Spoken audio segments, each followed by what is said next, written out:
After a small break, After Hours with Cade is officially back. As always, with this segment, I'm sitting down with local artists and discussing the impact Southwest Oklahoma has had on them and how it's helped shape their artistry.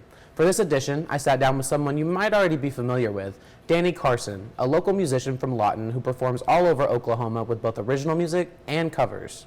I am Dani Carson. I'm a local music performer here from Lawton. I was born there and I've been performing for the last 10 years pretty much in this area, and thanks to Lawton I've gotten my start in a career that's lasted me this long, and I get to go and perform for a living. I know you started performing at a young age, sort of at the liberty of your family, and they really introduced you to music. How has that shaped you as an artist, and can you talk about that love starting at such a young age? I was lucky enough to have parents that, even if they weren't experienced in the music industry, they knew business and they knew that I cared about it very strongly. And so because I cared about it, they in turn pushed me to do the things that I quite at that age wasn't ready to do. I mean, maturity-wise. But for the most part, they actually pushed me to make sure I'm actually striving for that goal. Even when I wanted to be a lazy teenager, not do what I was supposed to, they still kept me on that path, and they gave me access to so many opportunities simply because they were willing to put in the work with me. It made a big difference to me about being able to be vulnerable in my songs, be very open and honest with myself and my music, and not feel closed, not feel ashamed, not feel like I couldn't do something. My mom, her and I have this love-hate relationship.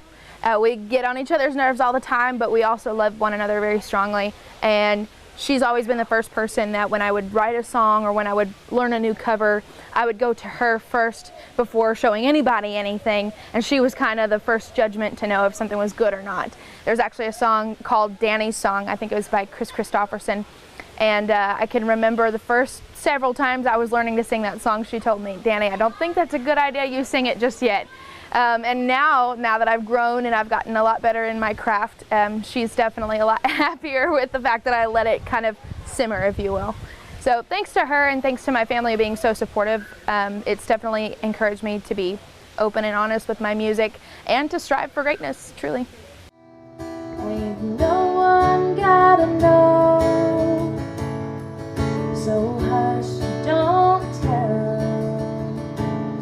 But I won't if you never will. When your friends ask what's going on. One thing that a lot of people still don't know about me, I don't know how this is true, that I was adopted.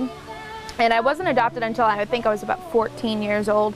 So even though my adoptive mom and I were not related at all, I still feel like I'm her daughter. And I could have been her biological daughter at some point. And because she saw how important it was to me to have an outlet like that, especially coming from, a broken home. And when you have something that's kind of an outlet to get all of that stress out, to get the emotions out that you needed when you're going through traumatic situations like that. She, didn't limit me on what I was doing. She encouraged me to just be better. She took her knowledge of the horse industry and she kind of applied it to the music industry, and it worked. So she obviously knew what she was doing because, I don't feel like I've gotten nowhere in the last 10 years. Did you have to take a small break in between that transition with music? Was that a sort of struggle to get back into it? It was. There was a portion of time, I honestly can't even remember when it was. It was a very, very brief portion of time that I thought that I was going to retire. And it sounds ironic being that young, thinking to myself that I'm going to retire from music. But it lasted, I think, about a month where I just could not stand not playing music, not getting out and seeing people. I didn't realize how much of a people person I am until I was limited to who I was interacting with, what my weekends were looking like when it didn't have shows, and it just felt wrong, to be honest. I needed it because I was really burnt out. I know that during that time period I was really stressed about things, and I needed that time off to be able to realize how much music really was important to me. Being from Southwest Oklahoma, you have to be creative in every sense of the word.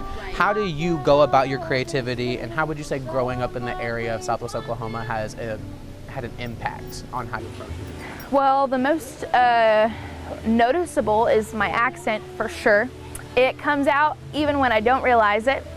It also influences, you know, obviously the songs that I learn, and the kind of performance that everybody kind of expects.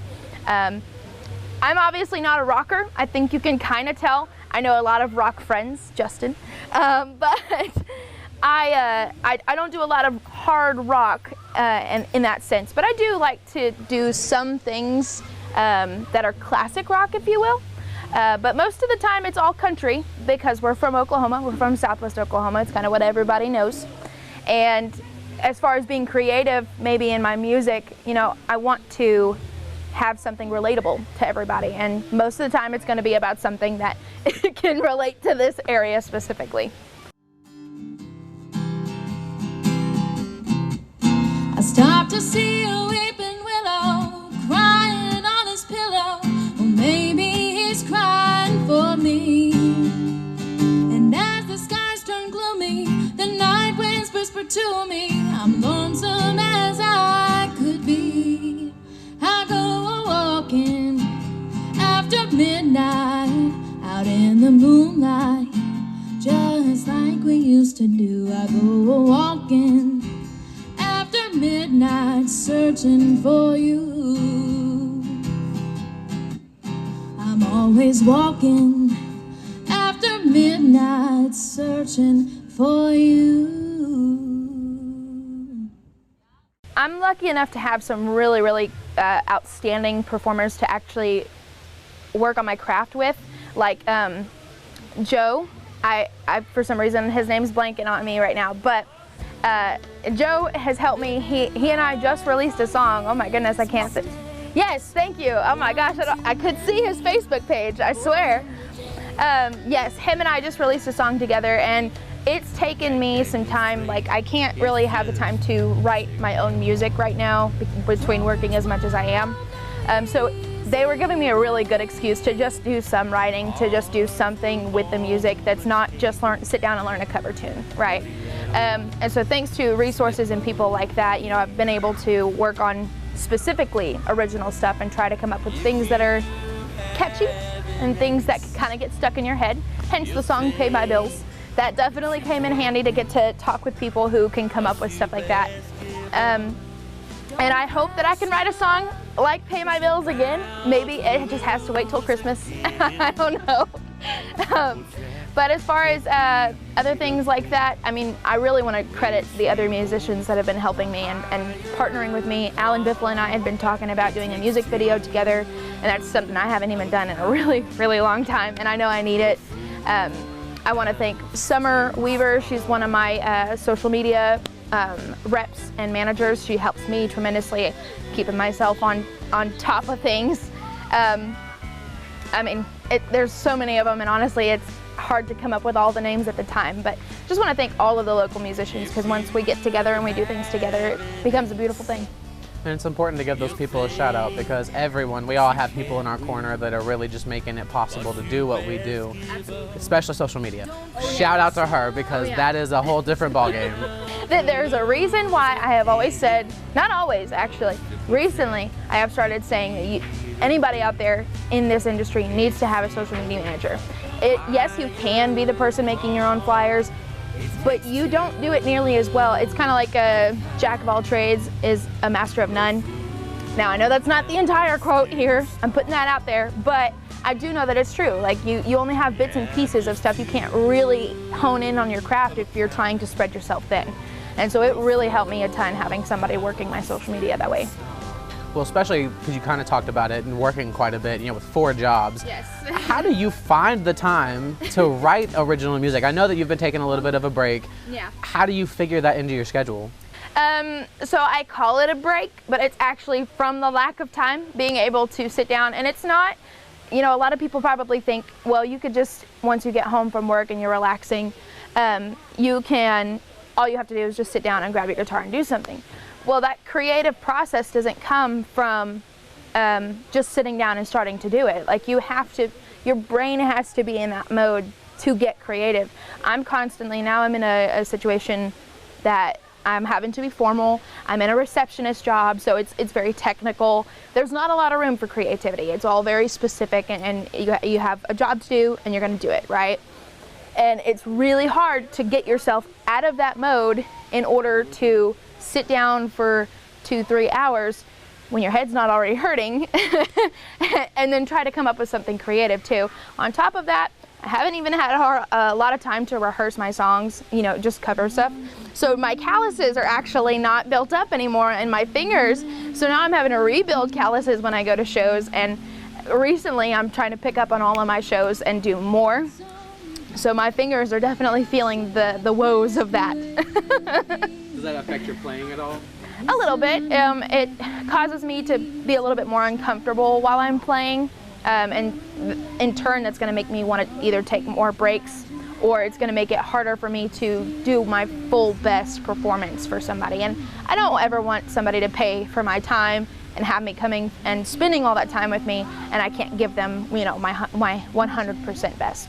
Kind of pivoting back to the business casual versus getting into the creative sense, how do you decompress and get yourself back into that mode? So recently I have had a wonderful experience of getting into hiking.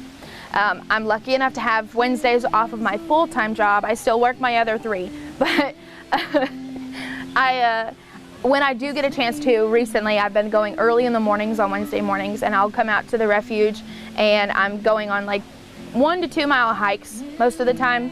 And I'm going to start, now that I got a guitar case that you can put on your back, I'm going to start taking my guitar out there with me. So that way, even if I go on a 2 mile hike, I still can sit down, decompress while I'm out there. But for the most part, when I go out there, you know, you don't have any cell phone reception, you're not playing on your phone, you're just enjoying nature and life, and it gives me an opportunity to just sit there and think and be happy for a little while. Is that the typical setting that you like when you're trying to create original music? What's your typical process? Most of the time, whenever I've written in the past, it's all usually been when I can't sleep, or if I'm up really late, it's coming up in my brain that way.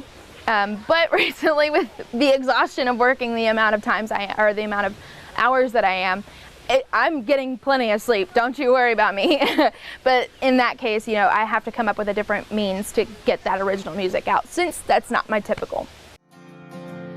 Got me thinking crazy thoughts like I'm special, I'm different than anyone on his list. I've got something worth loving no one else could give. I'd use my broken parts to make something new. Forgot I'd be trying to fix you.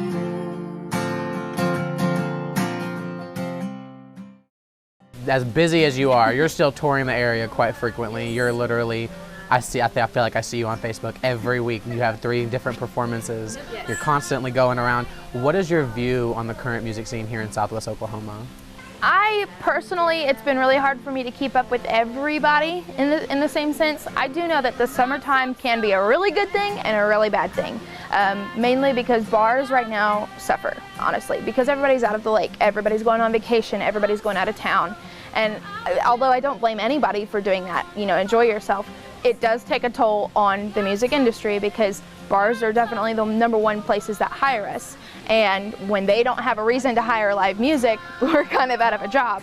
But at the same time, this is also festival season, this is rodeo season. Now for acoustic people like me, that's still a really rough toll, because they usually want to hire bands for things like rodeos and dances and festivals. But if you're lucky enough, like I was for the Altus Festival, I had the opportunity to play as an acoustic artist, and thanks to them, you know, I still had a job during this festival season. And thankfully in August, I think August 3rd is when I'm supposed to be at Mountain View for their festival, their free fair, sorry.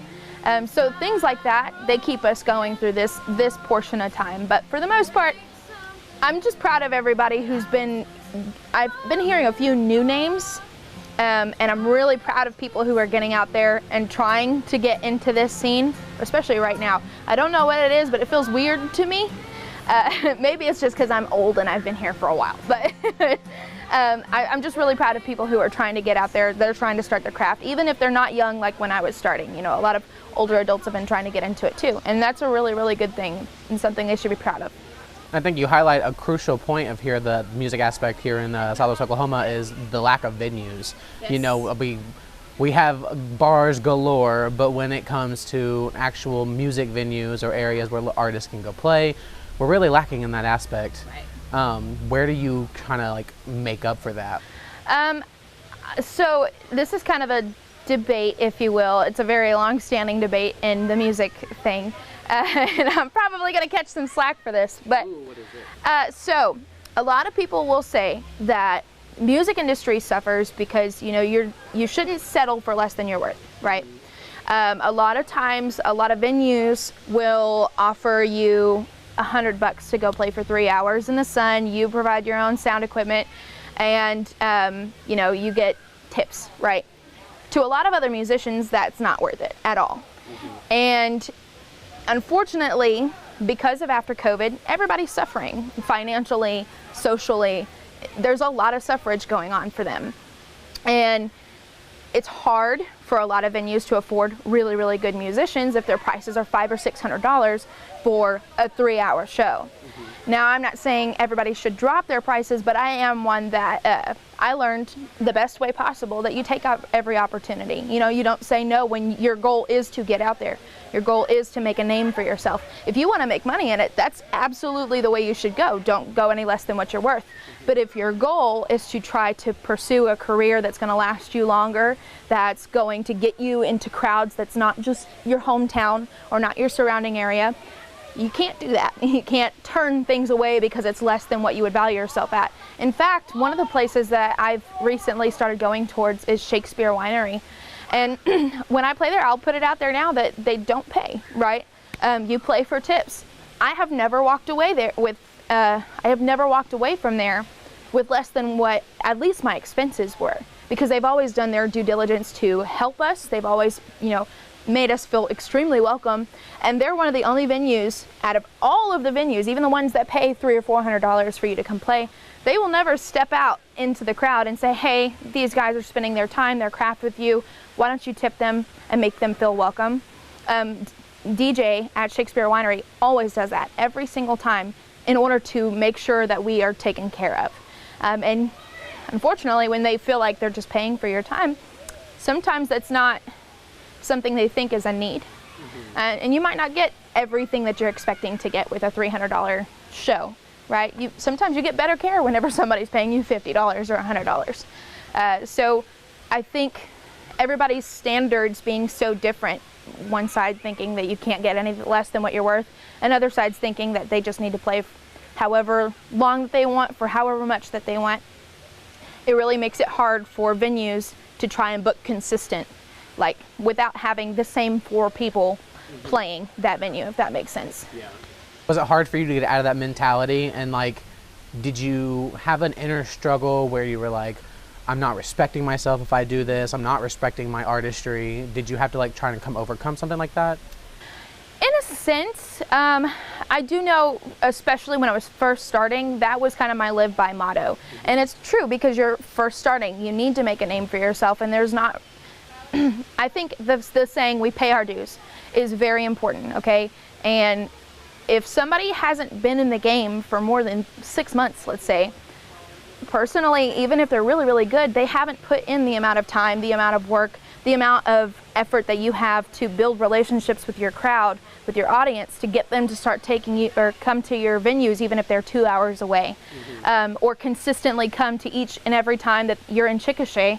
That doesn't come from 6 months. That comes from 2 years of spending time with people, and they recognize who you are at that point. They'll buy your music. If you haven't been putting in that much work, I don't think you can consider yourself worth the same amount as somebody who's been in the game for 8, 10, 12, 15 years and doing all of that work. So in that sense, I can see why people don't want to go any less, because there does need to be that boundary. But I don't think there should have to be a requirement that everybody ask for $300 when the venue can hardly afford that, if that makes sense. What's one of your favorite things about performing and getting to tour Southwest Oklahoma? Honestly, it's the people. I didn't think that I loved people as much as I did, but truly it's become a beautiful thing to see such good friends. And I don't think people realize when you're in a stressful situation and then you're coming with an expectation that you're going to be everybody else's relief, that you get to still have a little bit of relief with them too, because they're understanding. They know about your personal life because they care. They're willing to help you out in any way that you need. Just with recent events, it's been a very big relief to me that a lot of people I know personally have all been really good friends thanks to the start of music. Do you have any upcoming performances that you'd like to plug? Absolutely. Like I mentioned earlier, the Mountain View Free Fair in August. I think it's August 3rd is when I'm supposed to perform there. But if they want to go earlier, they can see me in Oklahoma City at Clark Crew Barbecue. They have the best barbecue. I don't even like barbecue all the time. And they're thebomb.com, I'm telling you what. And speaking of sponsors for that tour, they were one of the first people to say yes, 100% they were willing to sponsor. The banner sponsor, they were my only sponsor to get a banner. And thanks to them, like that, it made a world of difference to people. And you don't know how many people I talked them up to. Because they're fantastic people, they got great food, and it's going to be a really good show. And the cool part about it is, even if it's in July, yes, it's going to be hot, but they have a patio where they got the screens around the outside, and it can still be air conditioned. So it's so nice. There's no excuse that they can't come see me. Okay, none whatsoever. All right, well, let's give these lovely people another plug. We're going to be performing, and where are they at again? It's going to be on July 29th at Oklahoma City at the Clark Crew Barbecue. And then August 3rd, I believe, is the Mountain View Free Fair in Mountain View, Oklahoma. I'm curious, where do you see yourself and your artistry 5 years down the road? Truly, I hope that I can, number one, come up with a new album. A lot of people still ask for CDs, believe it or not.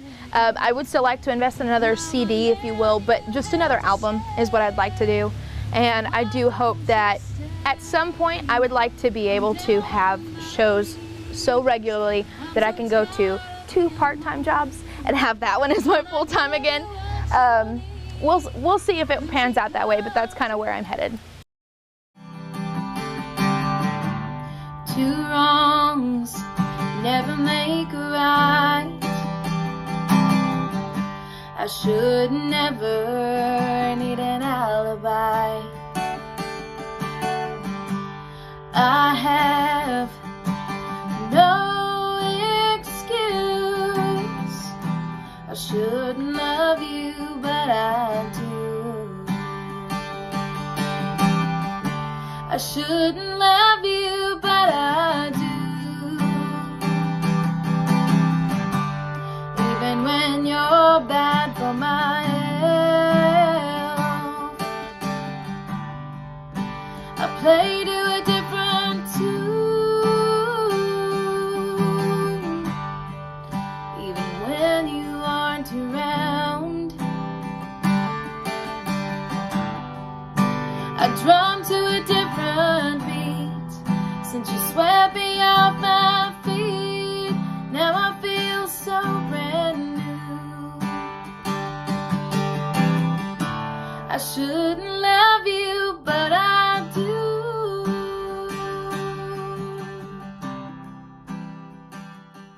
I just wanted to really say thanks to everybody who's been so supportive.